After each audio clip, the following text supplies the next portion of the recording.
I would like to, I said a lot tonight, but I want to finish tonight with a motion. I drafted something that I'd like to put on the agenda in the next meeting. It's called Safeguarding Parental Rights in Education and Child Upbringing.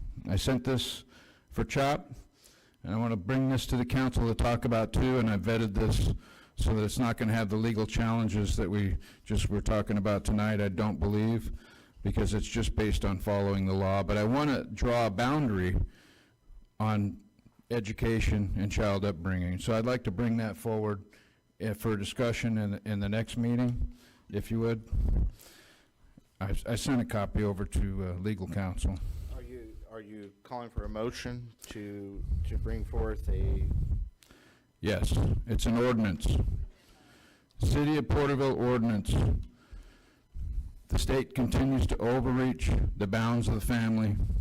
This secures those fundamental parental rights and makes that boundary very clear on where the city will stand in support of our parents and their rights and our education and our child upbringing, safeguarding parents' rights in education.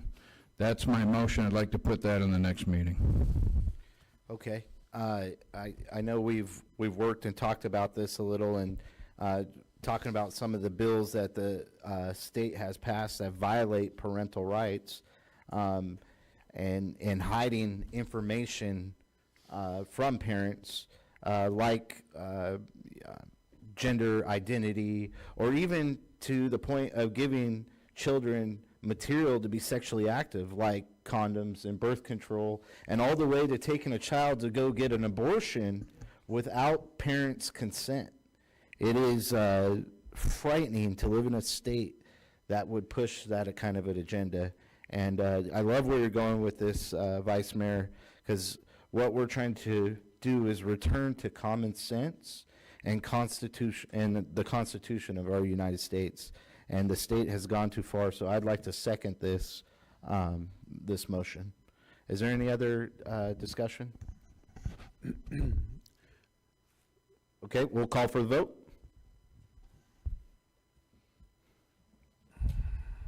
Passes 5-0. Okay, is there any other comments, Vice Mayor? I would want to leave something for folks to ponder, these 7 words. Ambition must be made to counteract ambition. This is in Federalist 51. And it's important that we find balance in all of our conversations in a free society. And it's great to have ambition out there, but it has to be countered with ambition. And so let's, a CEO of Kmart back in the day, Alwyn Lewis, taught me, good teams fight. They fight for the right things. Let's make sure we're fighting for the right things. Okay, thank you, Vice Mayor. Well, I'll just close out the evening, try to be quick here. I'm really excited about agenda item number 4 with the bus stop shelters. Thank you for bringing that forward. Agenda item number 12, continue to maintain and maintenance on our streets.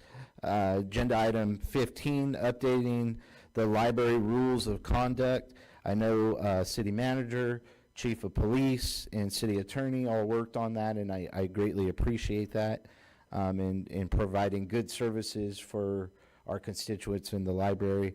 Agenda item number 16, with the weed abatement, giving the dollar raise, making parks and leisure more universal, and in weed abatement and homeless encampment abatements, or encampment abatement in general. This is going to make our team stronger. I'm excited to bring that forward. Agenda item 21, the transit brand refresh. You know, with all the great division in our country, and racism or whatever it is, I think the cure to that division is nationalism. And that Americana spirit of bringing everybody together as Americans. And so I really love pushing the agenda of that rebranding of the all-American city. And I think that's what brings all Americans together, no matter what you are or consider yourself. You're American first, and that's what we want to push here in Porterville. Cutting regulations with the charitable car wash is the direction I want to go. I want to thank the council for the support of women's safe spaces. This was not easy. We took a lot tonight. City staff, thank you for the great job and making sure we had a safe environment. And also thank you for the support for the League of Charter Cities and a letter out to Huntington Beach. We'll see what comes of that. I'd like to thank the Breakfast Lions Club for having me on the 25th. And then also I would like to thank Robert Keeley for the invite to Tulare Ag Luncheon. Had a great time with them. And then I'll end with,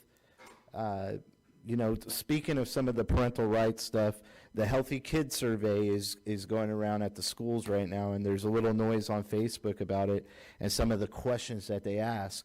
And it's hidden through the guise of Healthy's Kids Survey, but they ask very personal questions in this survey. It's 140 questions, and it's frightening what the state is pushing on our children.